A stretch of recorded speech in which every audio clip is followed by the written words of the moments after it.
जय श्री राम, जय बालाजी सरकार। नमस्कार दोस्तों, मैं सरिता शुक्ला अपने और आपके YouTube चैनल पर आप सभी का स्वागत करती हूं और बालाजी से प्रार्थना करती हूं कि आप सभी लोग सकुशल अपने घर सुरक्षित हों। आज की वीडियो मैं बना रही हूं चैत्र में पड़ने वाली नवरात्रि को लेकर के। माता आने वाली हैं, इसलिए उनकी किस प्रकार से इस बार माता रानी आएंगी, कैसे क्या करना है, कैसे क्या होगा, इन्हीं सब विषय पर बताऊंगी, इसलिए वीडियो ज़रूर देखिएगा। पर वीडियो शुरू करने से पहले सबसे पहले सभी बड़ों को सादर चरण स्पर्श, छोटों को शुभ आशीर्वाद और जो मेरी उम्र के हैं उनको प्रेम भरा नमस्कार। और बताइए कैसे हैं आप लोग। देखते देखते होली बीत गई, सारे त्यौहार बीत गए। अब आ रही है माता की नवरात्रि। तो सबसे पहले बोलिए माता के जयकारे, बोलो जय माता दी, बोल सांचे दरबार की जय। देखिए इस साल जो है चैत्र नवरात्रि की शुरुआत 30 मार्च से हो रही है। शारदीय नवरात्र और चैत्र नवरात्रि का विशेष महत्व होता है। इन दोनों ही नवरात्रों में भक्त माता की भक्ति में पूरी तरह से डूबे होते हैं। पूरे 9 दिनों तक देवी माँ के अलग अलग स्वरूपों की पूजा अर्चना की जाती है। नवरात्रि में माता दुर्गा की सवारी जो है अत्यंत ही महत्वपूर्ण मानी जाती है। तो जैसे कि नवरात्रि में 9 देवियों की पूजा होती है। प्रथमम शैलपुत्री च, द्वितीयम ब्रह्मचारिणी, तृतीयम चंद्रघंटेत, कुष्ठमांडे, चतुर्थकम पंचम स्कंदमाते, षष्ठम कत्यानी, सप्तम कालरात्रि, महागौरी षष्ठकम, नवम सिद्धिदात्री च, 9 दुर्गा प्रकृतिता। इस तरह से माँ 9 दुर्गा की पूजा होती है। और जब माँ आती है ना तो उनकी सवारी का जो है विशेष ही महत्वपूर्ण माना जाता है कि वो किस सवारी पे इस नवरात्रि आ रही हैं। देवी माँ की सवारी जो है देश दुनिया में होने वाली तमाम घटनाओं का संकेत देती है। इस साल जो है चैत्र नवरात्रि में माँ दुर्गा हाथी पर सवार होकर के धरती पर आएंगी।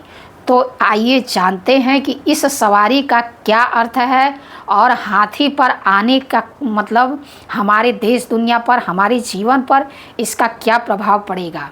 देखिए हमारे अनुसार जो है चैत्र नवरात्रि में माँ भगवती हाथी पर सवार होकर आएंगी और प्रस्थान भी हाथी पर बैठकर ही करने वाली हैं।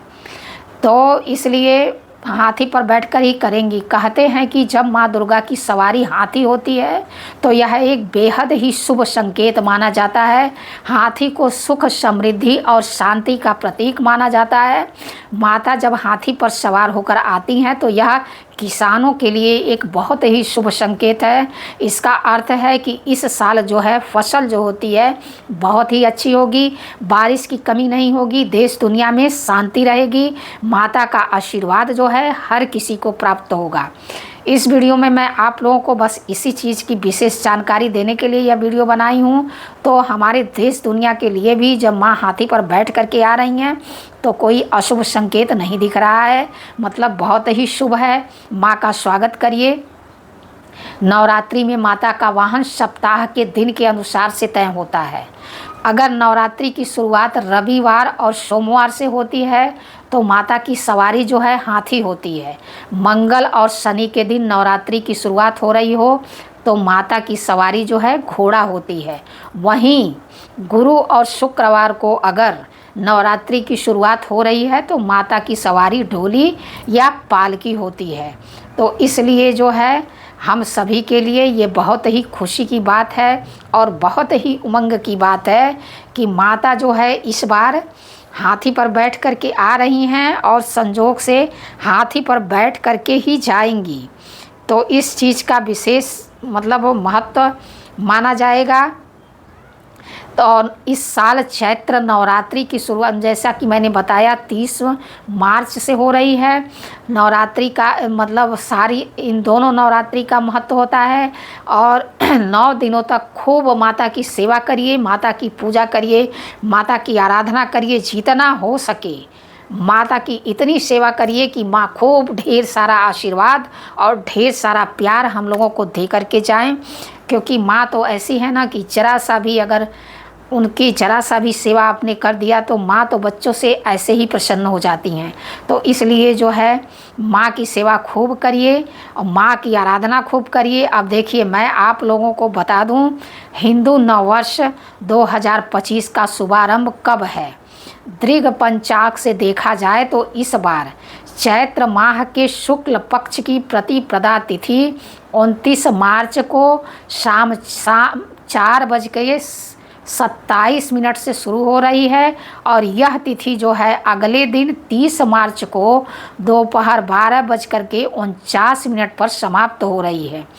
इसलिए उदया तिथि के अनुसार हिंदू नव वर्ष जो है 2025 का शुभारंभ 30 मार्च दिन रविवार से हो रहा है। तो इस दिन जो है बहुत ही सुंदर से संयोग भी बन रहे हैं। अब बहुत ही सुंदर सुंदर जो है तिथियां पड़ने वाली हैं। अपना जो है सम्मत जो है शुरू होने विक्रम संवत 2082 का पहला दिन होगा, यानी कि रविवार से ही इस दिन विक्रम संवत 30 मार्च दिन रविवार से इस दिन विक्रम संवत 2082 का पहला दिन होगा। इसी दिन हमको अपना नव वर्ष मनाना चाहिए। तो विक्रम संवत 2082 की आप सभी लोगों को हार्दिक हार्दिक शुभकामनाएं। अगर वीडियो में थोड़ा क्या है ना कि बोलते बोलते थोड़ी सी इधर उधर ज़बान हो जाती है तो उसके लिए क्षमा करिएगा। बाकी वीडियो में जो भी मैं बताई हूँ इस प्रकार से आप माँ की पूजा अर्चना करिए, उनकी सेवा करिए, माँ के जो है अच्छे अच्छे खूब भजन गाइए, माँ के कीर्तन कराइए, माँ के भंडारे कराइए। और अगर वृद्ध माताएं वृद्ध माँओं की सेवा खूब करिए, माता रानी की सेवा खूब करिए। तो इसलिए माता रानी आप लोगों के जीवन में ढेरों सारी खुशियाँ लाएं। इस पर मैं आगे और वीडियो बनाऊंगी। अभी मैंने यह वीडियो बिना किसी तैयारी के मैं सोची आप लोगों को थोड़ी सी जानकारी दे दूं, इसके लिए बनाया है। थोड़ा शब्दों में इधर उधर हो गया होगा तो क्षमा करिएगा भाई, मोह ही है, कभी कुछ इधर उधर निकल जाता है तो उसके लिए क्षमा करिएगा। ऐसी जानकारी के लिए हमसे जुड़िए, हमारे चैनल को लाइक सब्सक्राइब शेयर करिए। जय श्री राम, जय बालाजी सरकार।